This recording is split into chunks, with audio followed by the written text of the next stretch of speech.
Hi, welcome to Boston Python, February 16th, 2022. Our presenter tonight is Glenn. He's going to be talking about exploring data with Python. Glenn, are you ready to start? All right, why don't you go ahead and share your screen and take it away. Okay, I just shared, while I'm doing this, I just shared a link to my GitHub repository for anybody who wants to download the notebooks that I'll be running through, the Jupyter notebooks that I'll be running through tonight. I didn't fully document, but you would need to pip install in your virtual environment the 3 libraries that we're utilizing, so you'll be able to run the notebooks.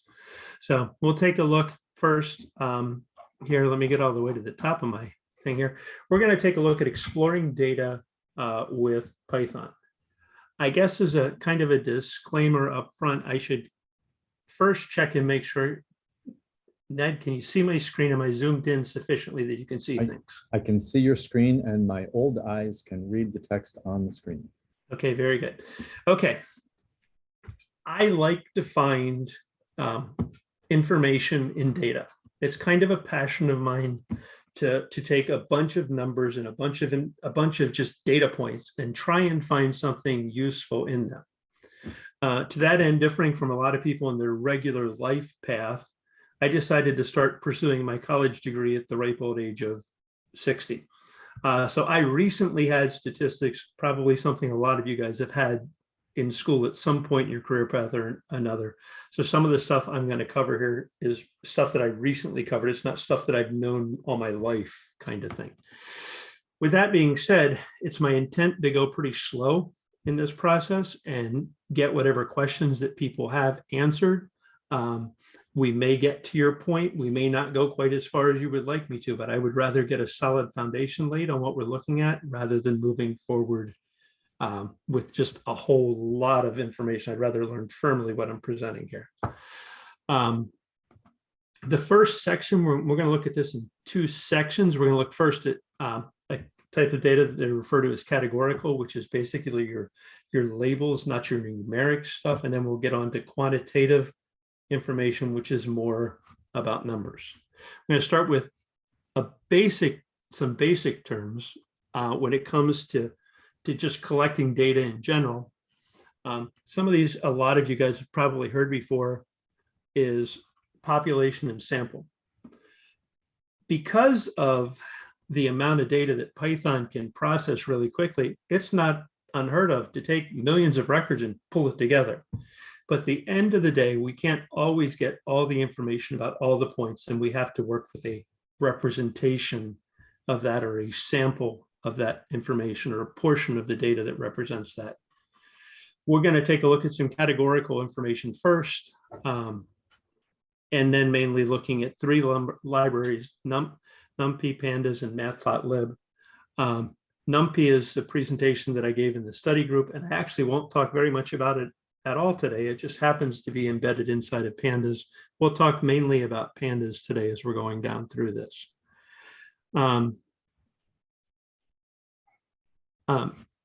The notebooks are there for you to read down, so I'm not going to read all the things that I typed in here. I actually typed a lot of the stuff so that at some point in time, people could go back through and read it more slowly and digest it at their own pace. As with anything in Python, the first thing we're going to have to do is load up our libraries. And I'll be hitting Shift Control a lot to run things. I printed out the version numbers of the libraries that I'm working with just to show that they're available. Most of the libraries that you work with are going to have a .version, __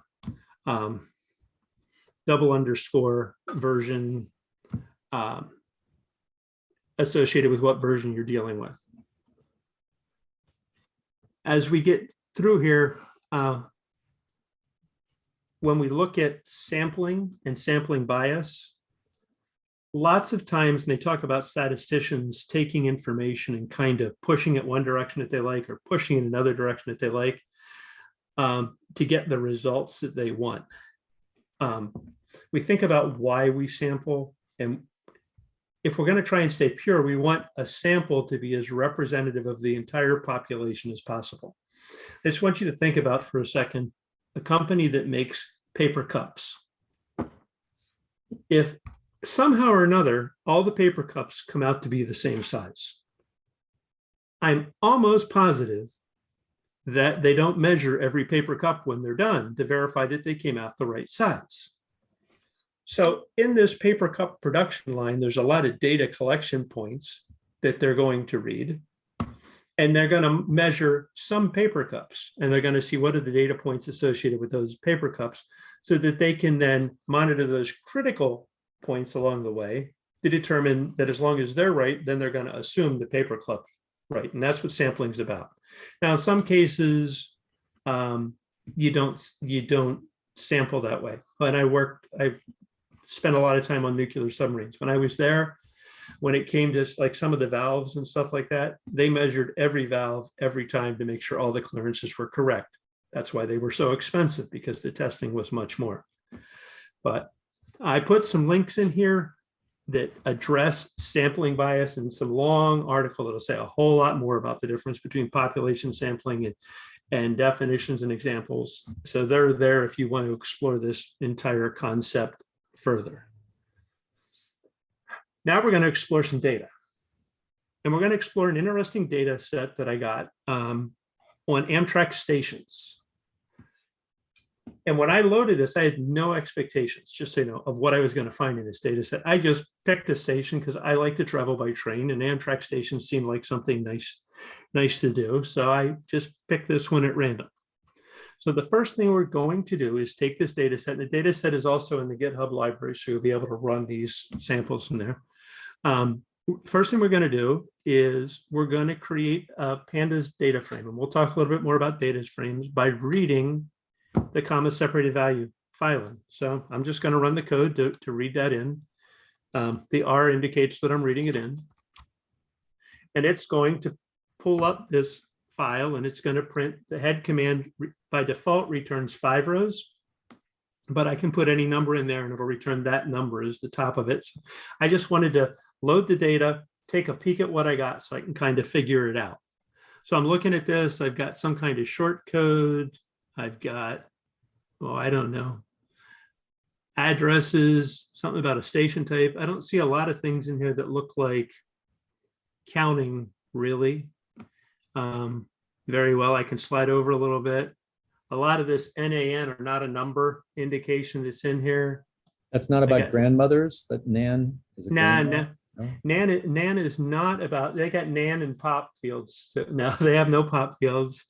So anyway, they've got something dealing here with track hours and non-ticket hours. But I'm not looking at anything. Frequently when we look at data, we're thinking I could average this, or I could, but I'm trying to figure out what can I do. After I looked at this for a while, I eventually decided I think it's the Amtrak phone book that I got. I'm not positive, but it was the set that I committed to see if it was useful. And whenever you come across data, it's nice to figure out if it's useful. So I had no idea what the data set was about. I wasn't sure what I wanted to ask it. I was open-minded about the idea of discovering that there might be some information in here. And I may have to, in the end, decide that this entire set is useless, and it really didn't do me any good to look at it. So I could be looking at all this information and then in the end, throw it out. So the first thing I'm going to do is print a little bit of information, and I'm using a couple of things I'm going to do twice just to show that Pandas can do it a couple of times. I'm going to print the information on the index and the column information that's in here. So if I look at this, it's telling me there's 974 rows in the range index. And then it's got all these column names. This is what made me decide it must be a phone book, because there's a first level supervisor name and title. And I'm trying to think, what can I do with this information? I don't know. So I want to find out a little bit more. So I'm going to continue exploring. I'm going to look at the shape and the size of the data frame. And we're going to talk a little bit once we get the frame here. This is 973 by 86. So if you're not familiar with what a data frame is, if you picture an Excel spreadsheet that's 973 rows by 86 columns, that's a data frame. So Pandas uses their own names. They don't call them columns, they call them series. But that's what it is. And if you multiply those two numbers together, amazingly enough, that gives you the size. So that tells us a little bit about how much information we have. It loaded pretty quick to get 973 rows of information in there. So that runs out that direction. But again, it still doesn't tell us a whole lot. So what we're going to do next is describe. The describe information takes basically, well, let's take a look at the picture. This describes the data set. And now it's going to throw a whole lot of information out here at us. We're going to take a look at, oh, we got this code, this column here, because of formatting and stuff, doesn't always line up super pretty. But the code is this first column. So I got this 3-digit code that means something. And then I got a station name. And if I just kind of think, ABB, that they look like they could be abbreviations for the station codes. So I'm going to just assume that they're unique, and I could explore that more if I wanted to. I got this staffed, yes or no, that kind of makes sense. But I'm looking at this, I got addresses, I got these station types. Then I start getting into lots of blank fields. I got the states where things are located at. But I'm still, as I'm looking down here, not seeing a lot of exciting things to add up or summarize or throw on a chart. So I'm not sure what I can do there. So if I go down through here. So there we go. Let me ask this, Ned, am I running too fast? Sometimes I talk fast. No, but can I ask you to do one thing? Go ahead. You go back up to the code just above. Uh-huh. After the word describe, put an open and close parenthesis. Describe? Describe, yeah, that's a function and you should call it. So put an open and close parenthesis and now run it again. Interesting. Okay, that'll be the thing that I learned today. Right. So the reason the word code didn't line up with your column is because it said bound method. You were getting the Python was telling you what describe was, which was the bound method of, and then it was giving you a huge amount of text about the data frame, which ironically was describing the data frame, but in sort of a roundabout way. So interesting. Interesting. So this gives us this, I'm used to seeing this because this is just giving us some statistical information about the data frame. It decided something in there was worth, there's a number someplace that it came up with an average on, or a max and a minimum. So anyway, so that's what that's telling us. But there isn't. We haven't got, so to answer your question, Glenn, we haven't gotten questions in the chat. Okay. Everyone, maybe you can answer Glenn's question. How is the speed here? Do you want to go a little faster, a little slower? Are there specific questions you want to ask? If not, then Glenn will keep doing Glenn's thing. It's going great. Okay. So what we found out so far is there's not any real numbers in the data set. There's 86 columns of stuff that most of which we don't care about at all, and 973 rows. And that I decided at this point in my initial thing that this was a list of Amtrak stations in the US. This data set is a clear case of categorical data. Columns like station type, city, and state represent categories. These categories can be identified codes, station name, or other identifying traits on things. To start working with this, what I want to do for me is I want to throw away some of the information that's completely useless, because I don't want I don't want to keep dealing with 86 columns. It just makes things really confusing. So what I'm going to do is I'm going to create a list of the column names I want and then create a data frame by applying the filter to the original data frame. And I did this just to show you how easy it is in Pandas to drop from one data frame to another.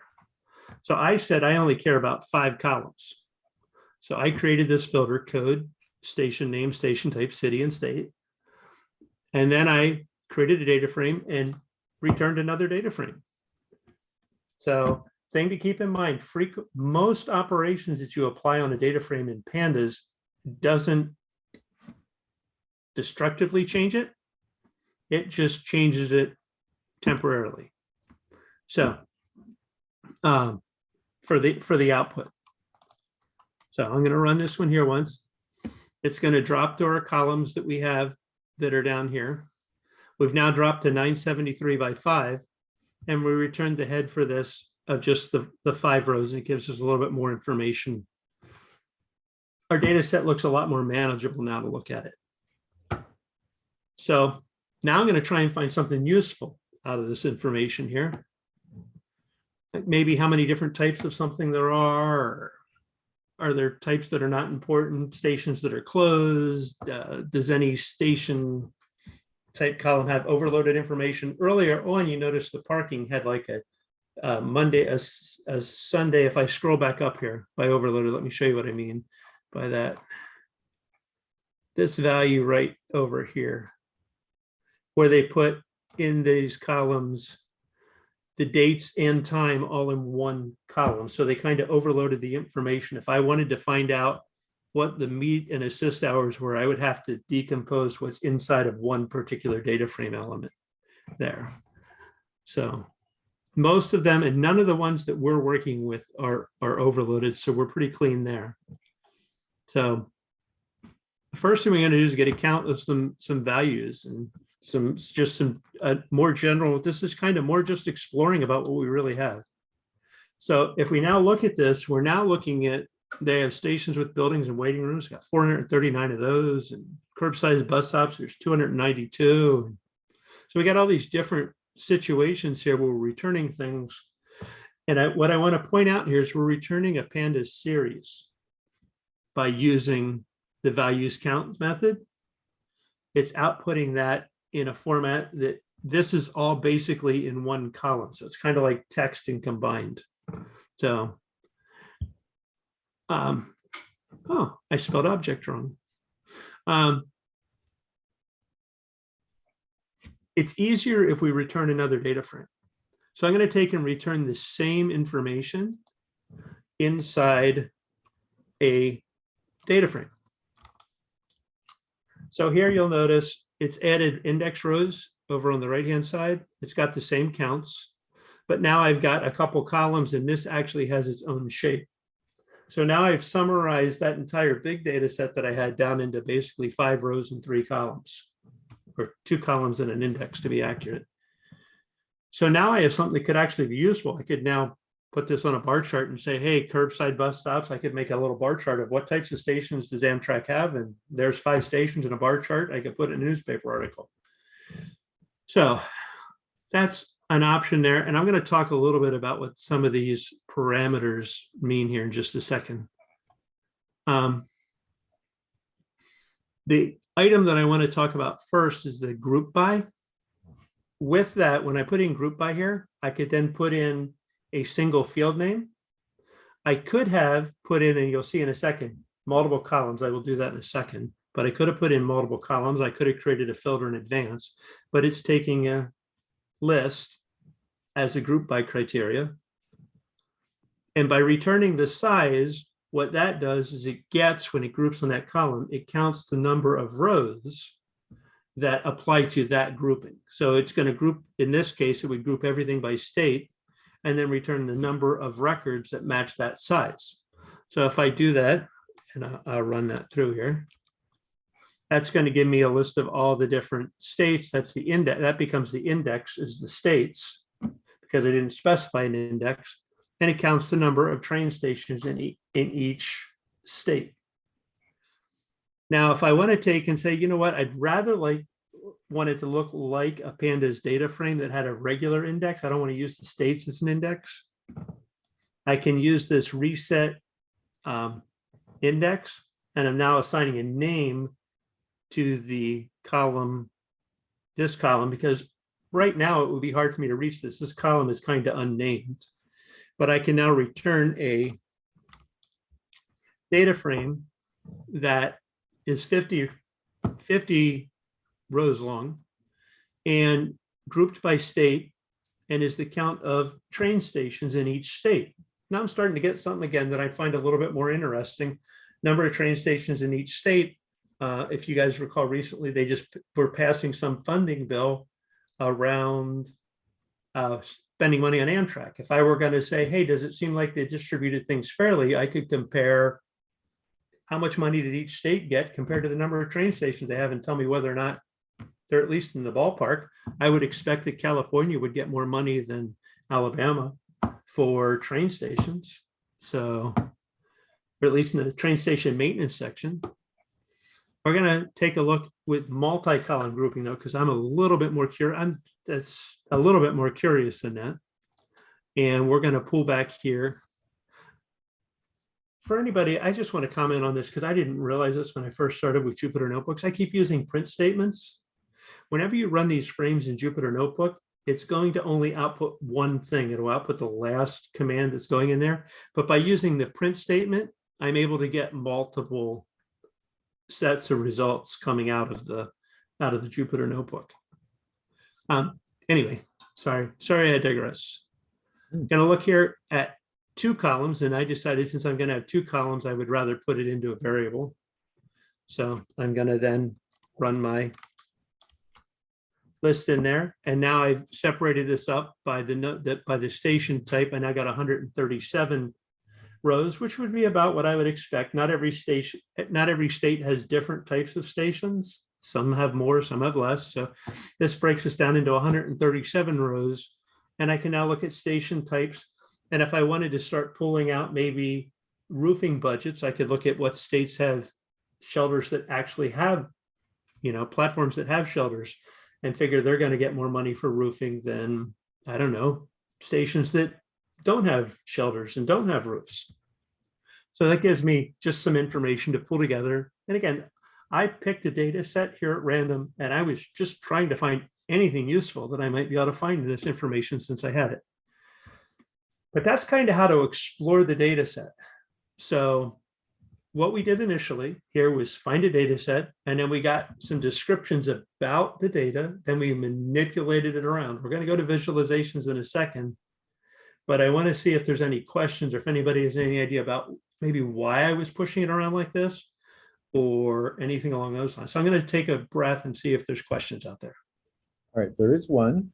Okay. What the dot size method is accomplishing? Group by gives a data frame output by itself, doesn't it? Group by, well, let's see. I'm going to just grab this data frame, this list here. Oh, let me just insert a cell real quick so that we'll insert one below.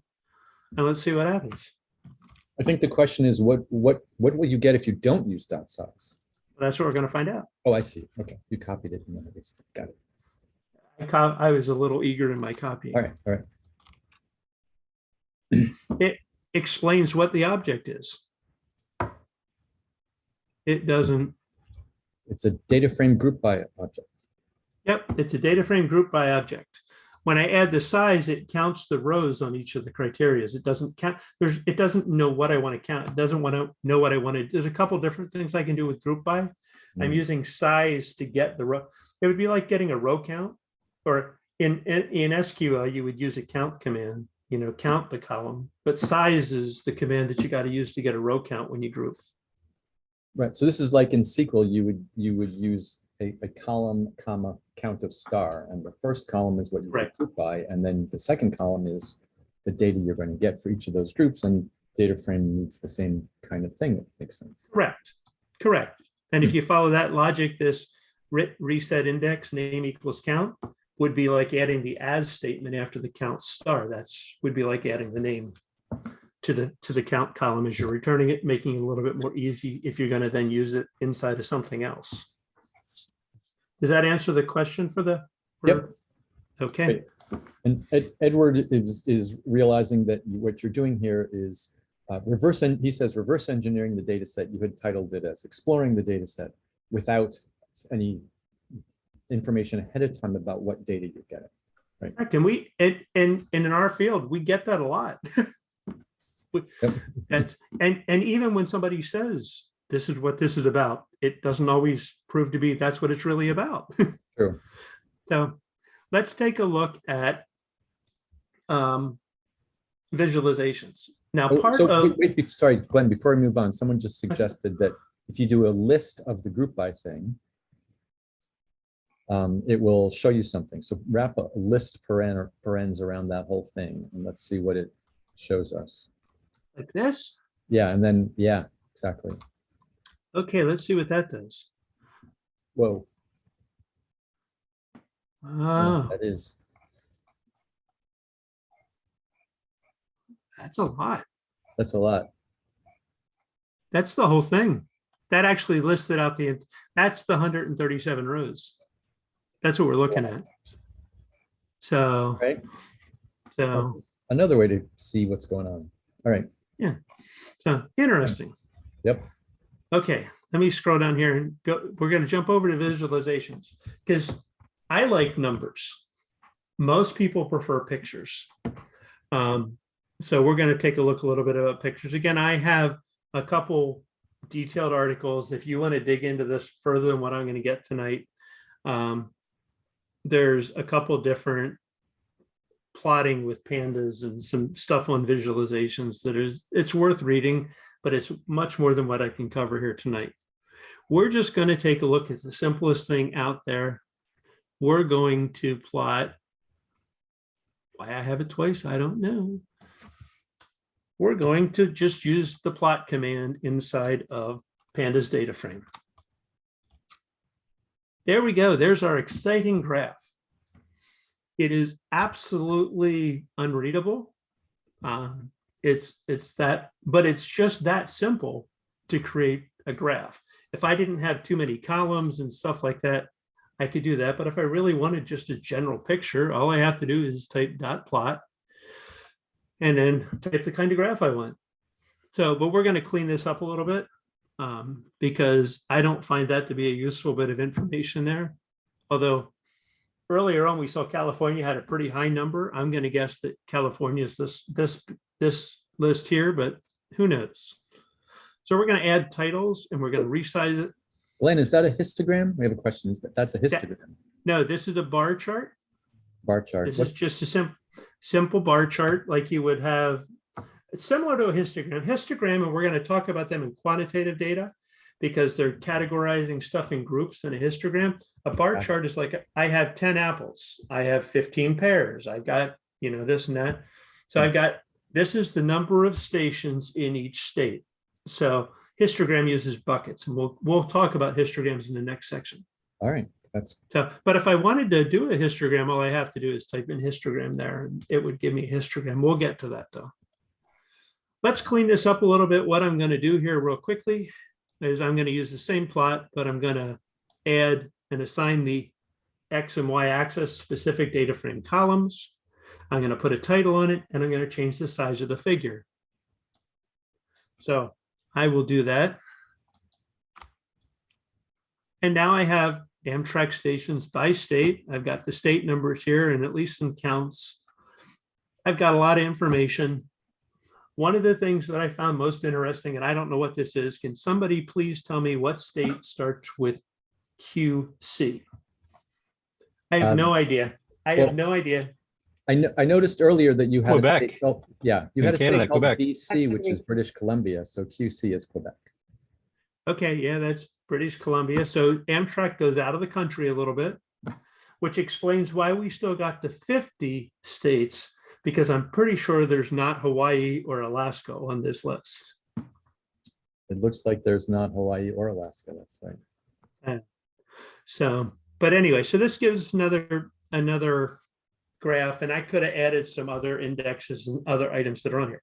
Big thing to know that's important here is I could have returned this plot and put it in a matplotlib object. This is a matplotlib object, and if I want to do even fancier things than what pandas will let me do, I could store this in an object and then utilize it from there.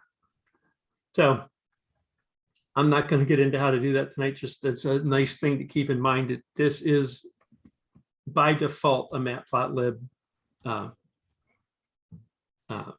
graphic.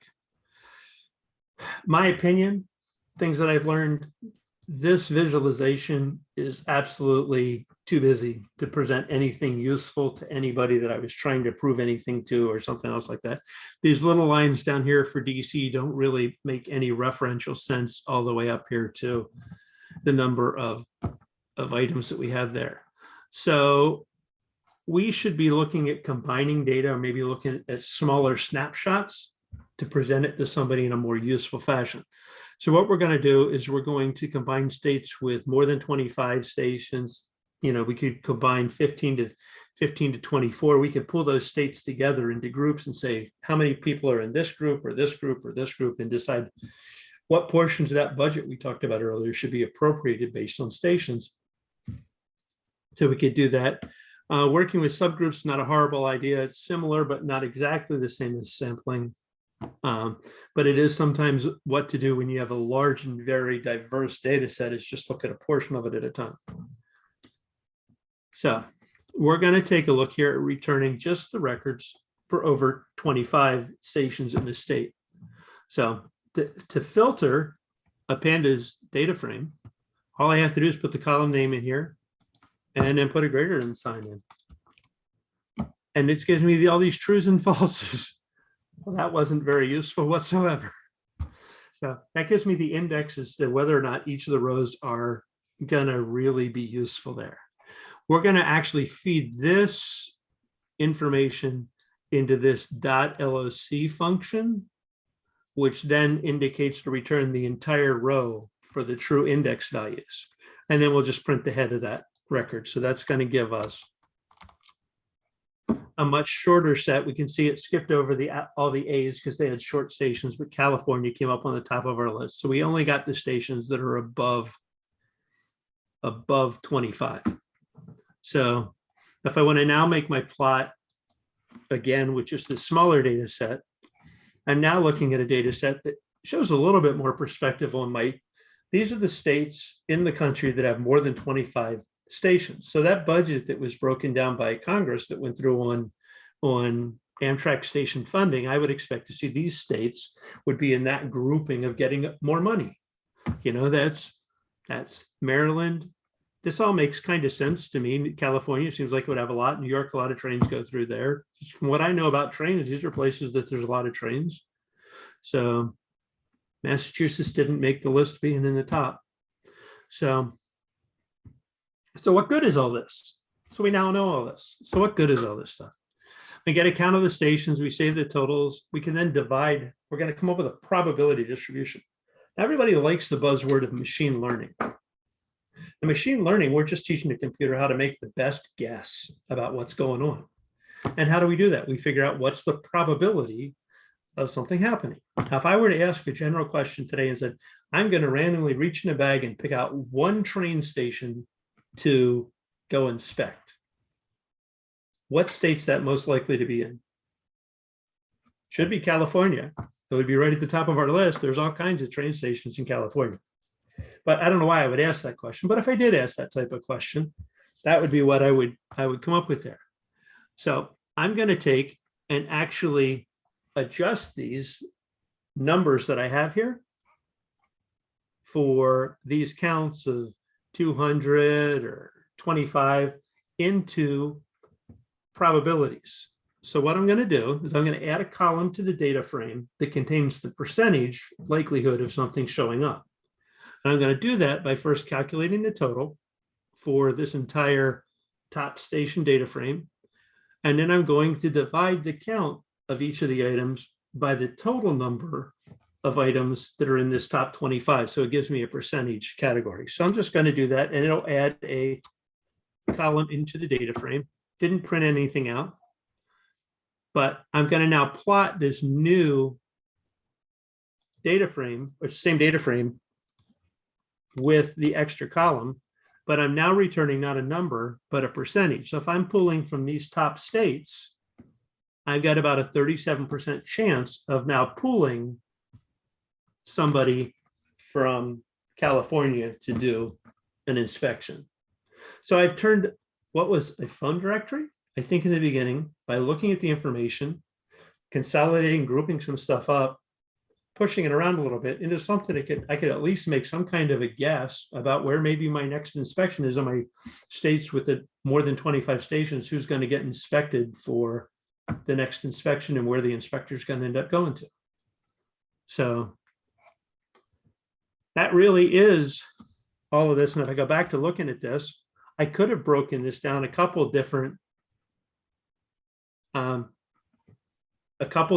I could have decided, you know what, I really should have combined places with no shelters and places with shelters to look at my roofing budget. Or I may have decided I only care about platform stations. So I don't care whether they have a shelter or not. So I could have combined this in a lot of different ways to look at it.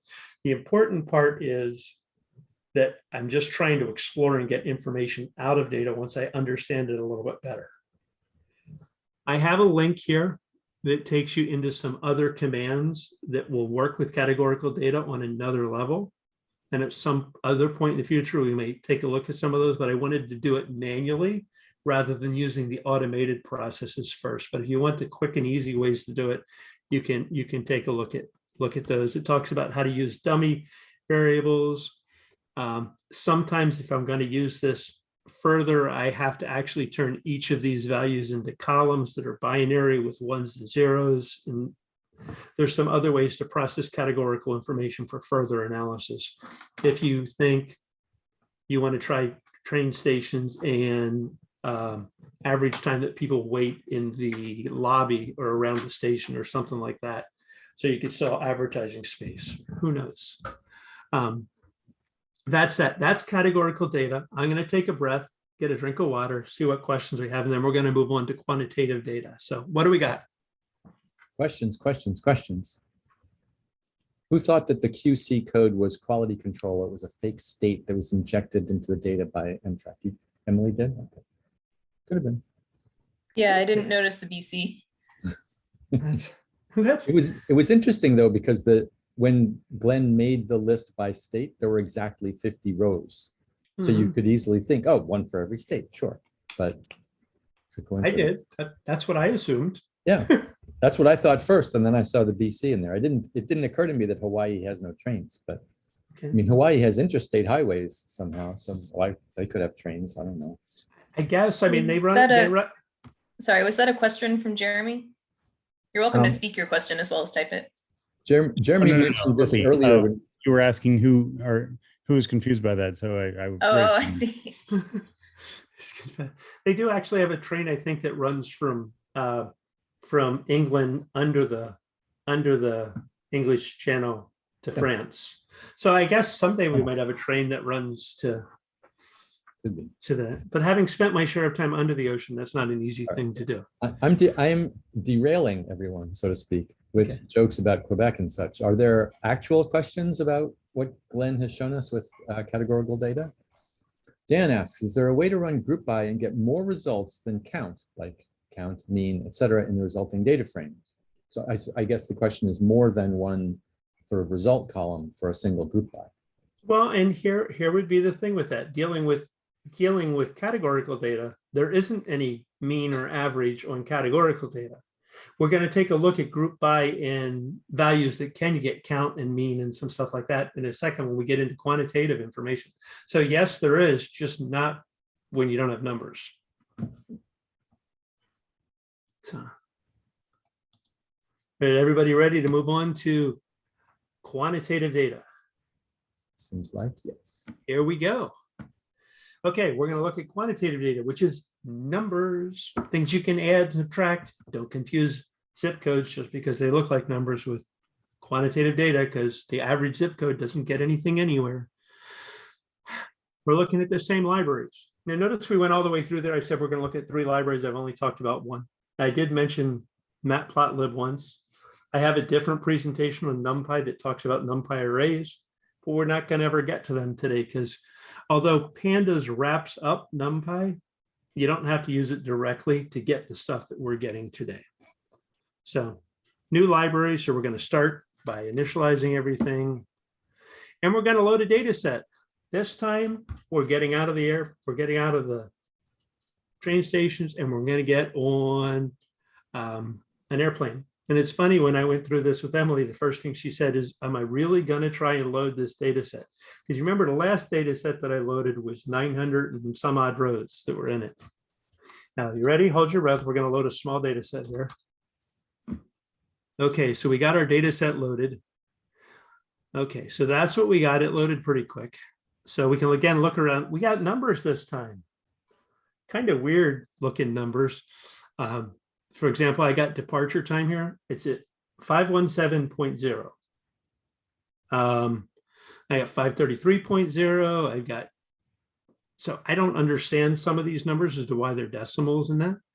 I'm going to move over all the way to the end because I looked around at this a little bit. I've got hours and minutes. If I go back to the first one, I had 515. Go back here. Got 515. Oh, there's the departure time. So it looks like they're keeping time in this column. And for some reason, Pandas decided to bring this in as a float rather than as an integer. So I don't know why Pandas brings different things in for different reasons. I don't know how the data set was set up that cued it to do that, but it wasn't my data set. It was just the data set I got, and we did that. So I'm looking at that.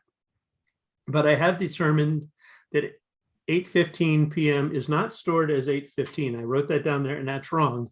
8:15 p.m., I'm going to fix this now while I'm here, is actually stored as 2015.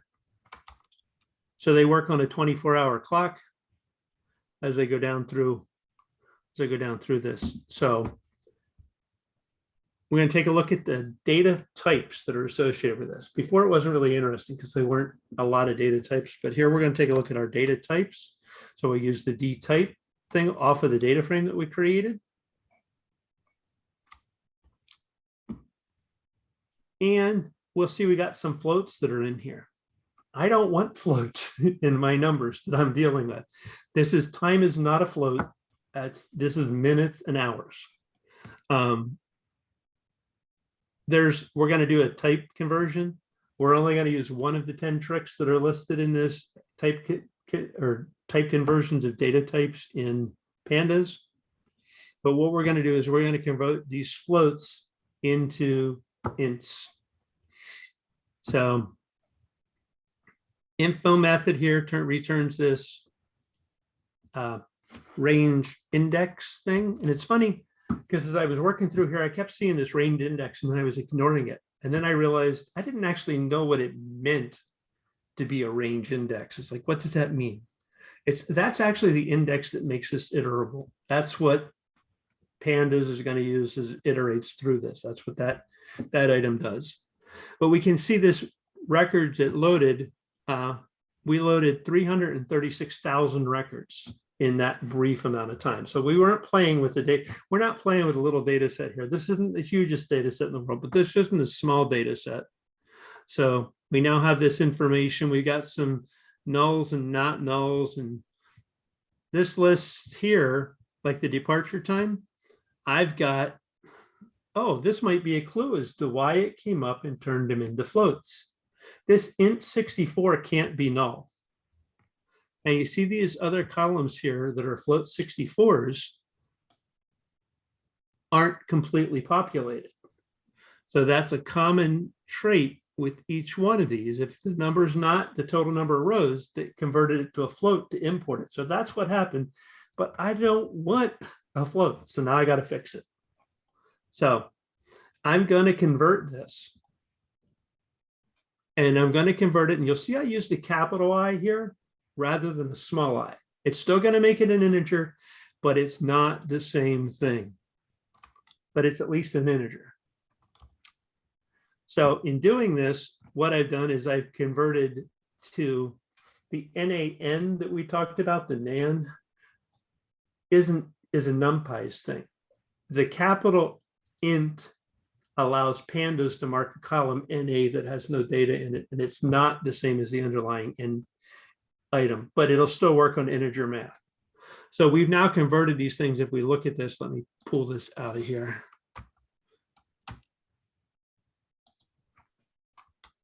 Comment that one there. We've now converted this to where I'm now all integers. So now, oh no, I didn't. I converted some of them. Oh, I only did one. I got all the rest of these to do. This would be annoying to do this over and over for all of these. There's actually a way to structure this command so that I can do multiple columns at one time by taking the data frame, setting the as type property, giving the names, like giving it a dictionary of the data types that I want to change. Then I run that.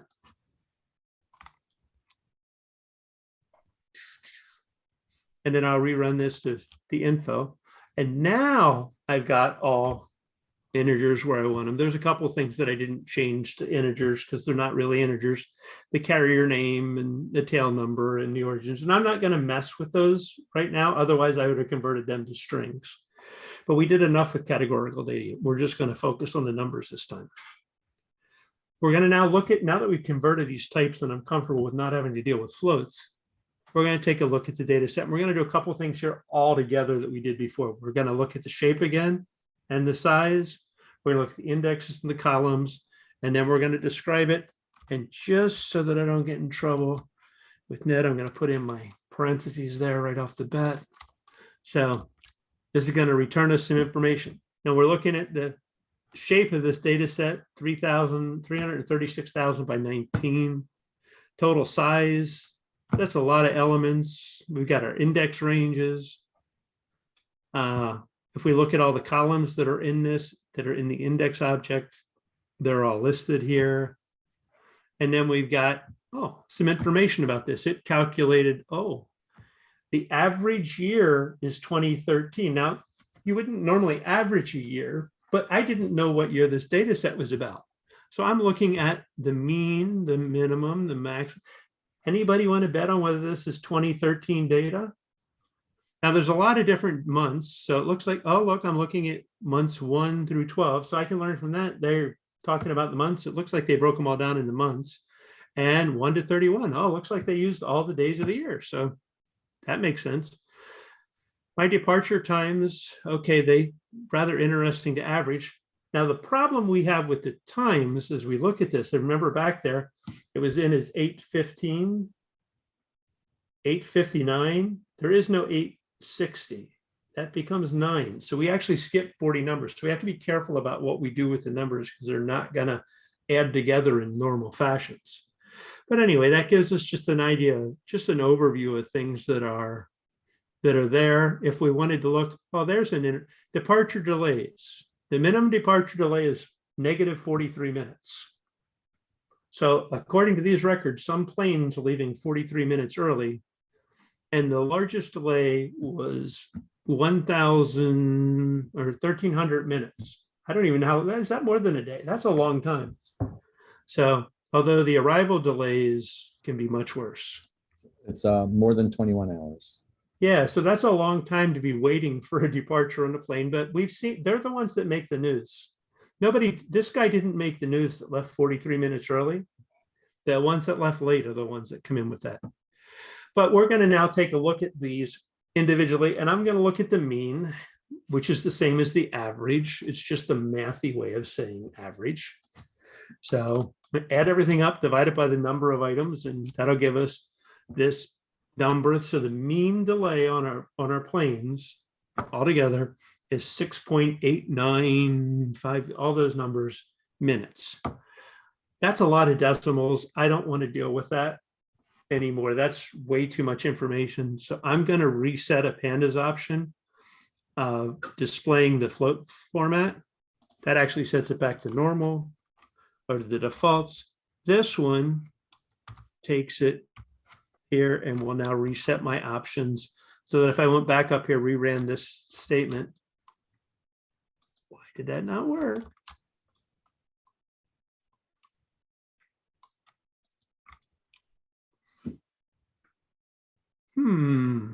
There we go. It's shortening it up the mean when I bring it this direction. Don't know what. Maybe it's because it's where it's at in the notebook. But it's now showing me my 2 columns that I returned here. My average delay for arrivals is 6.9 minutes. My departure delay is about 12.6, which is interesting. That tells me planes make up just time in the air. They leave a little, they're not as late arriving as they are getting there. They know they're in a hurry, so they push it a little bit while they're flying. Sort of like when we're driving somewhere, we're running late. So we can redescribe just these 2 fields here and get the information on just the two fields. Rather, earlier when we did that, describe it was really busy, but now I can look a little bit about my arrival delays, my departure delays. I can come up with some minimums and maximums. So yeah, there's a lot involved there. And here we're going to use the group by with mean. We got asked that on the other side. So I can actually group by the month and come up with my mean delays. So I actually returned the entire row. So I got months, 1, 2, 3 there, and it's got the mean of every column. So I didn't just return one column, I returned the mean of every column that's out there for each month. So some of those make no sense. The mean of the day for January is 15.99. So that's about where you'd expect it, actually. If you numbered every day, it's right about the middle of the month. But anyway, so you can use mean. I could go back and use all kinds of different statistical values, and we're going to get to them in a second, but I'm just using mean to stay consistent on them. So we can return that information. We can group by two fields and get, oh, that would make much more sense. Let's just add 2 columns to the return display. See, all I did to reduce that is drop in right after the month, I dropped a list. And that returns my average delays in every month. Apparently, it's better if you want to get into your place on time to fly in September or October. So if you really want to be late, you really want to be late in the summer.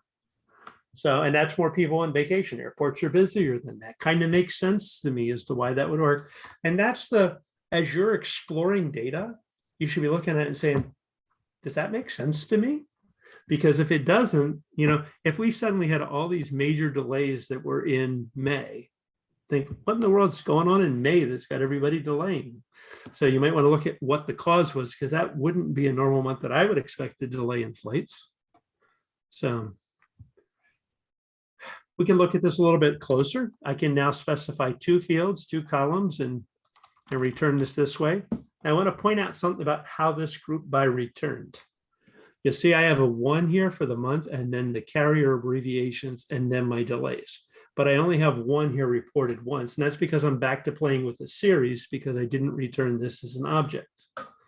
Earlier, we did return it as an object, and to return it as an object, we had to get something done to make that happen. We had to do we had to reset the index so we could return it as an actual data frame. And we'll eventually do that. One of the important things about returning it with the data frame, because we're doing this in Jupyter Notebooks, but think for a second, if I was building a dashboard to explore this, I would want this back as a data frame, because then I could pull all these distinct values and iterate through them and maybe put them into some nice kind of user interface for some user to say, hey, pick the carrier you want to know about. They could pick the one they want, and then I could return a reduced set for that carrier on a specific month and give them some tools to explore some of the consolidated information. So it's nice that I can see it this way, and it works good for those of us that like to work inside of Jupyter Notebooks. But the data frame also is a nice object to pass around through Python scripts and put into a user interface. Put your favorite user interface in front of it. Now, if I want to see a bunch of information about a couple fields, I can use this HGG function. And by passing in, let's see if I can get this right. It looks like a dictionary.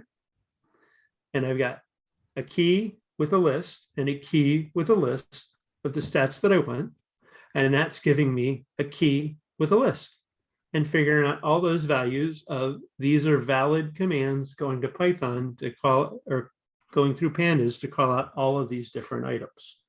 So it's kind of a neat way to summarize your data all together, giving you more of a feel for what you have going on there. These skews are off by a lot, which tells me that I've got that 1300 minute delay thing is probably way outside of the normal box. So that tends to pull a skew, and we're going to look at that in visualizations here.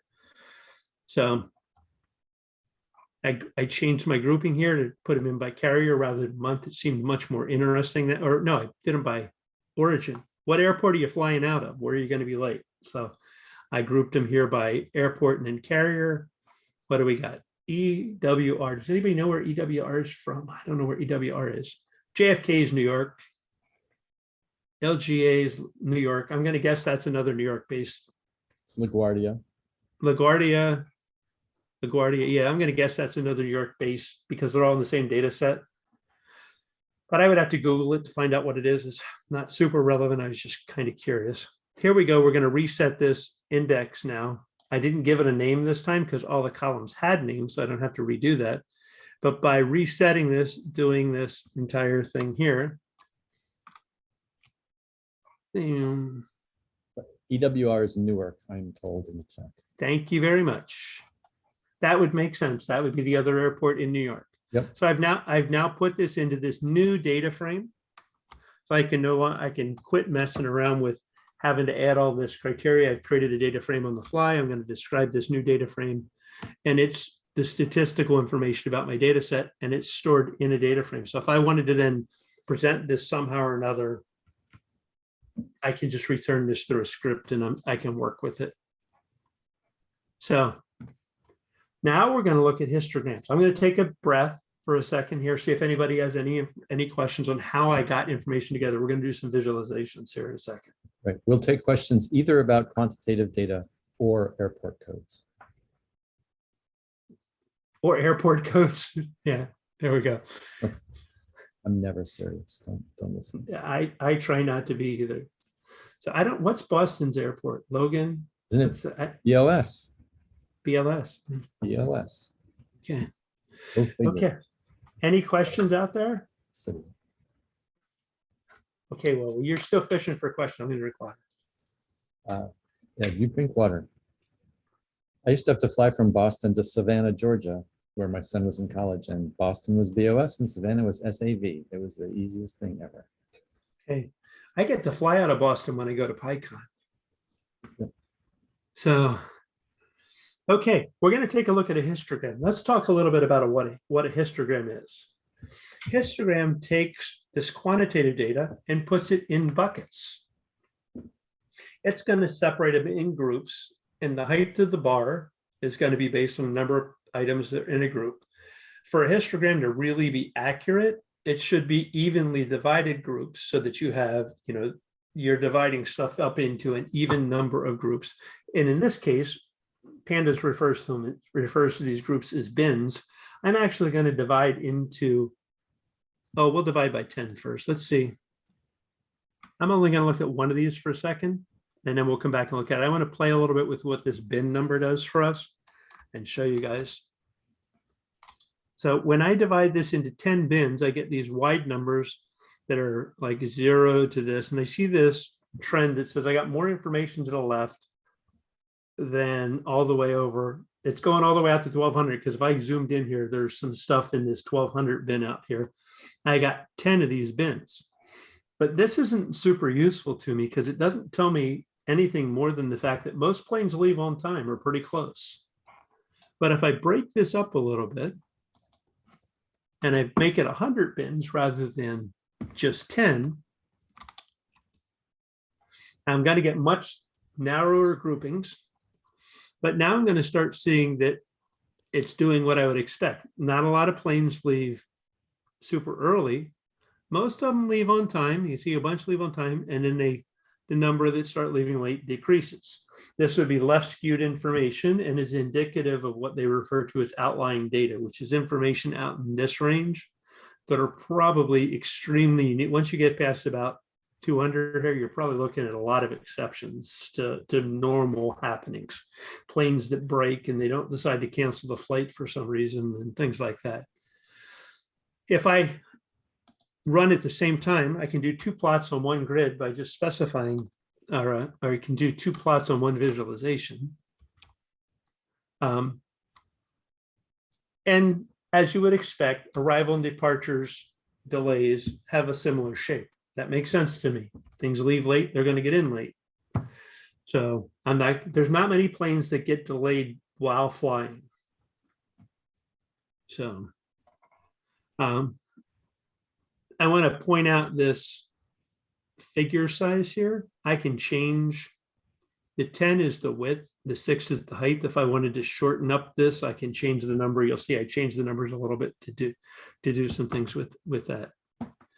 If I wanted to just pull and say, you know what, let's get rid of some of these. I just want to look at the central data that I have in here.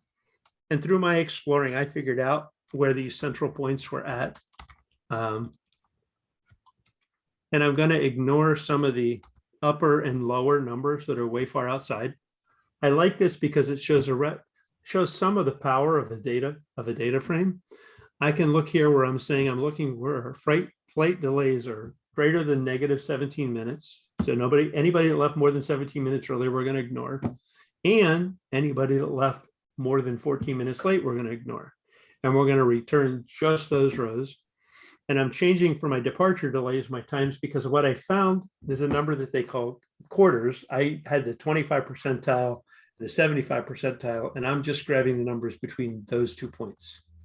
By the way, this practice would be skewing my data to look much better than what it really was. But for the sake of demonstration, I wanted to kind of do this mainly because I thought the syntax associated with this filtering was really pretty cool compared to outside of a data frame. You would have to do a loop to run through these rows and stuff to get just the ones you wanted. But we'll rerun that. And now that gives us we only divided into 40 bins this time. Oh, and I put 2 different figure sizes on. So it's kind of miscommunicating some information there. I want to go with 13 and 10 on both. So they're both the same size grid. Otherwise it won't, it kind of looks a little, let me go back to showing.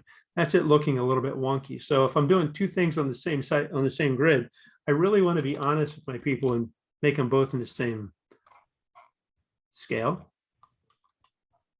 Now that's kind of weird because the delay times are more, or the frequency of it occurring is much more. So this is where I ended up having to call a friend of mine that does statistics and said, this doesn't make any sense what I'm trying to figure out. I don't get this frequency. I don't see what this isn't making sense to me for being useful. So what I realized is I had to standardize this information because it's all over the place and I'm not really comparing the right things to the right things. So what I had to do to standardize the delay times so that they're in equal units is I inserted a column. Remember, we did that earlier with inserting a column with the insert. In this case, we took a column and I put them in variables up here just so I didn't have to keep retyping it. I took the flight time or the flight delay, and then I put in the mean and I subtracted the mean of the flight delay. And then I divided that all by the standard deviation.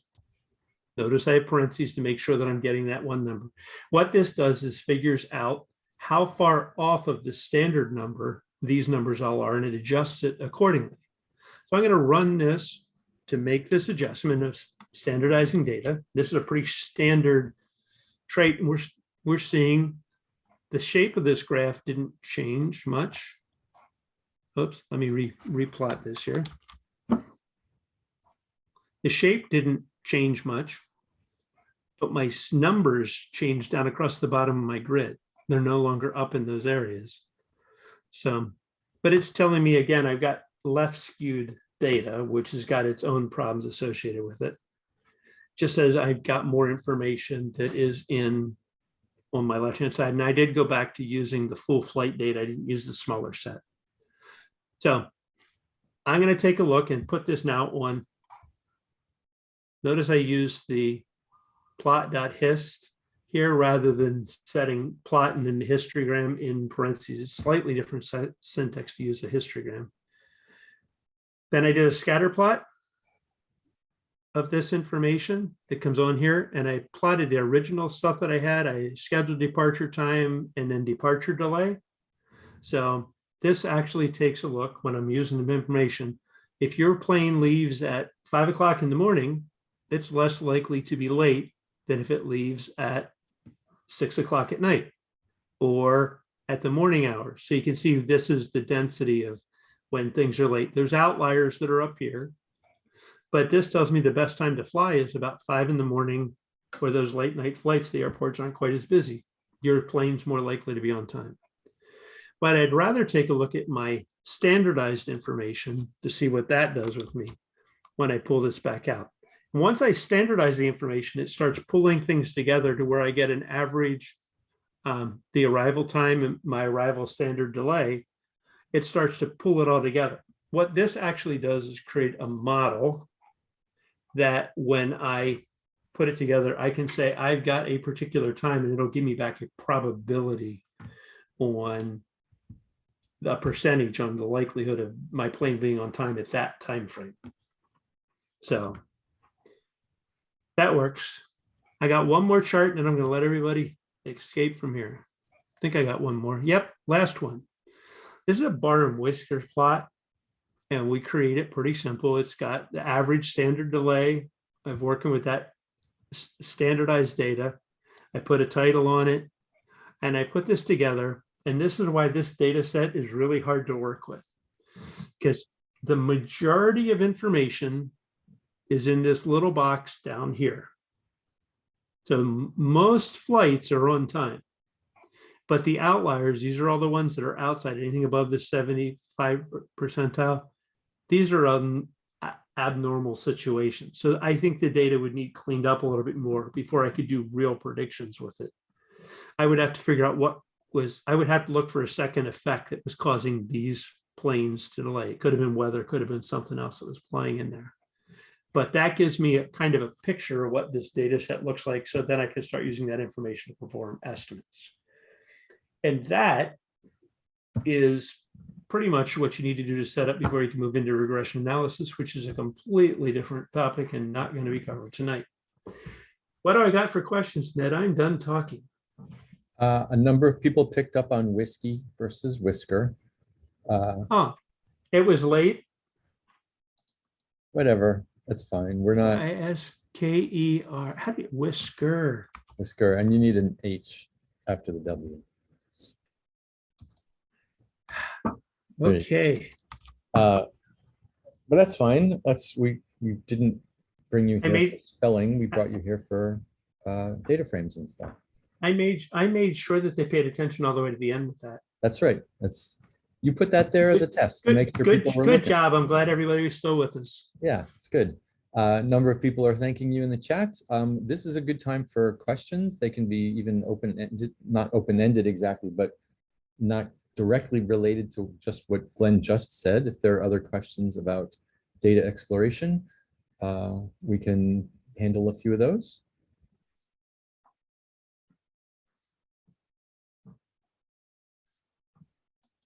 Or not, maybe Glenn nailed it and we're all set.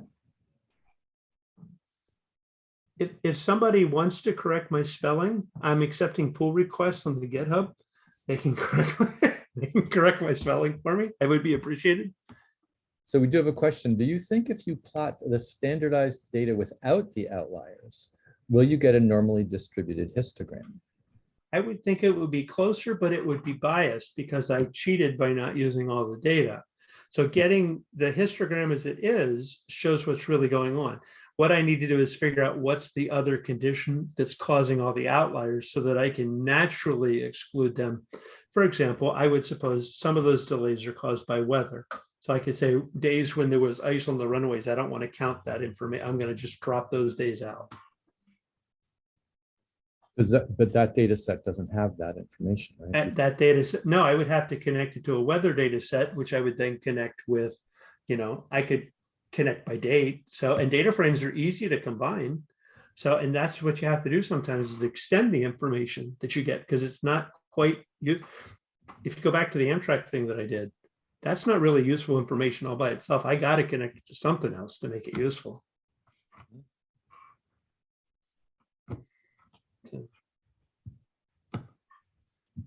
So, well, we can wait a little bit more for a question, but we don't have to run out the clock. Glenn, this was great. I think you did a good job with this brisk overview of the possibilities of data frames. We have a question about which submarine did you work on? I was on a few. The first one that I qualified on was the USS Flying Fish, SSN 673. where my job was the most important job on the submarine. I made oxygen. There's a lot of people that would argue that I had the most important job, but I would just go shut off the oxygen until they agreed. So That's I didn't realize that was some one person's job. So that shows you what I meant about submarines. so Lewis suggests combining the Amtrak city state information with latitude and longitude of stations. We should paste the GitHub link one more time. I'll take care of that because it is on GitHub. I'm putting it in the chat now. That has both of the Jupyter notebooks that Glenn was showing us tonight. I also tend to keep in that same repository my Jupyter notebooks for all the tutorials that I work on. If I could share one last thing while we're going with this. Particularly, thanks, Emily inspired me to do a presentation for the study group that we put together. And as we're coming to the end of the study group period, and we're going to be getting kicked off and restarted again, I would encourage people to explore that as a learning situation, because it's a really cool way to learn new things. But this, in going through and preparing for this presentation, I had to do things like go back and say, what does range index mean? And I caught most of them. It didn't hurt when I didn't have the parentheses in there. I didn't feel like I didn't feel like I'd crashed and burned on this thing. Yep. But it was a neat exploratory item. When I originally laid out the topic, I had more material to cover than what I put in, and Ned provided some good feedback, said you probably need less. In preparation for this, Emily listened to this presentation previously and gave me some additional feedback on what she was hearing about what I was saying and what I was coming off, and it allowed me to change a little bit about how I felt about giving the presentation and kind of how I presented it. So I found the support was there from Boston Python to put together a presentation. I would encourage anybody that wants to try a presentation to just try it on something. It doesn't have to be this long or this anything, but it's a really cool learning experience to put together the material and do that. I learned virtual environments in setting this up. I learned a whole bunch of different things I didn't expect to learn. So thanks for the opportunity. I'll also put in a plug that that Ned usually says, which is that sorry about the birds. You don't have to be an expert at what you're presenting on. If you started Python yesterday, your area of expertise is what it's like to be starting Python yesterday. And that is a very useful thing to talk about. Sometimes people who have been in this environment for years forget how weird it is. And we can do with that reminder, and we can all do with that reminder. So the field is wide open to you. So if you think that you might want to step up and try this, I encourage that. Yep. I absolutely agree with all those things. I would love to talk to you if you are interested in any way in giving a talk. Maybe one night soon we'll do short talks, lightning talks, 5 or 10 minutes long, so that you don't have to prepare quite as much material as Glenn did. Thank you, Glenn, for the effort that you put into this. It shows, and I appreciate it. Sometimes that preparation can put people off of doing it themselves, so we can also use shorter formats. But everyone, thank you for coming. Reminder, we do office hours Mondays at noon. Keep an eye out for the next project and collaboration night that we are going to announce. And you've heard enough of us talk about how you can all be doing presentations. Glenn, did you have one more thing to say? You put up your hand. I wasn't sure what that meant. No, that was a thumbs up. Oh, thumbs up. Just a shout out for office hours. I don't know, how long have I been coming to office hours now, Ned? Maybe 6 months, maybe 8, not forever. But I didn't know very much. I didn't know much about Python. I just show up and ask a lot of questions and take notes. I ask a lot of questions. I can't vouch for Glenn taking notes, but I do agree he asks a lot of questions. It's true. So, and it's kind of neat. It's a fun learning experience, and it's there. All right. Thank you all for coming. This recording is going to be up on YouTube soon, and I will see you next time. And in Slack. Go to Slack. See you later. Bye.